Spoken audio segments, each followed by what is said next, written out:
Protests across the United States over the situation in Ferguson, peaceful demonstrations, closing down highways, bridges, but it's not just about Ferguson, it's about the treatment by police that many communities believe is unfair when it comes to minorities. Joining us now from New York is the New York Democratic Congressman Hakeem Jeffries. He's a member of the House Judiciary Committee, also a member of the Congressional Black Caucus. Congressman, thanks very much for joining us. Thank you for having me on, Wolf. I know you issued a statement saying that the grand jury decision in Ferguson is a miscarriage of justice. Why do you say that? Well, the entire process from beginning to end was riddled with problems, unfair processes and inequalities. First, another young, unarmed African-American man was gunned down by a police bullet. It happens far too often in America. It happened recently in the district that I represent, and that should disturb us all. Second, the initial reaction by the Ferguson Police Department, where they conducted themselves as if this was a military operation on American soil, should be disturbing, and it's something for us to look into and correct.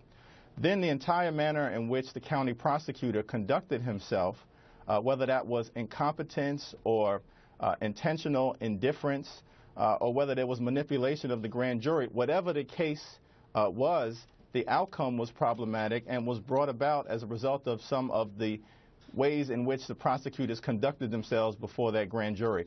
Michael Brown was someone who was unarmed. He had just graduated from high school. He had no criminal record. He was on his way to college.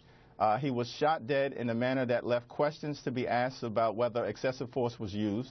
He was left on the street for 4.5 hours to bake in the hot August sun. Ferguson Police Department overreacted in terms of their military-style conduct.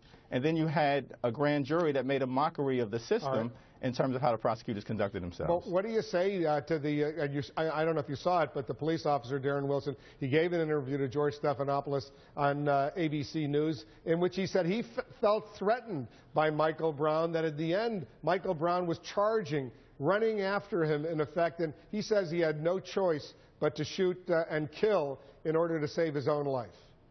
Well, this is why there was a breakdown of the grand jury process, which should have, in my view, returned at least an indictment based on probable cause that involuntary manslaughter existed, and then a trial court could have sorted this all out for the American people, most importantly for the family of Michael Brown and for the Ferguson community.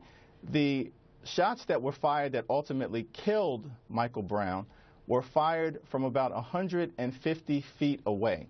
That is what the physical evidence establishes, even though the officer's testimony was very different in terms of what he presented. But the physical evidence suggests that he was 150 feet away. It doesn't seem reasonable to me, to people that I represent, and to a lot of folks across America, that his life was in jeopardy at that particular moment in time with such a distance.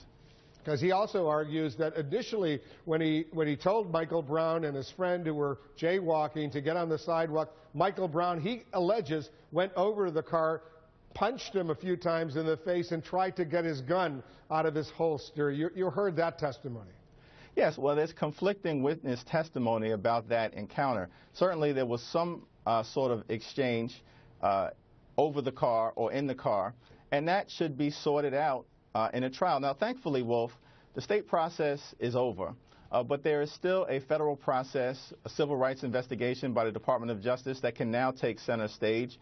It's an investigation that has a lot more credibility, in my view, and hopefully can restore some of the confidence that has been lost in the criminal justice system. So you want the Justice Department to continue. It's two separate investigations right now. Are you confident that they'll come up with some charges, or are you not so confident? Well, you know, I'm confident that the process will be fair, will result in a full and comprehensive investigation, different from what took place by the county prosecutor.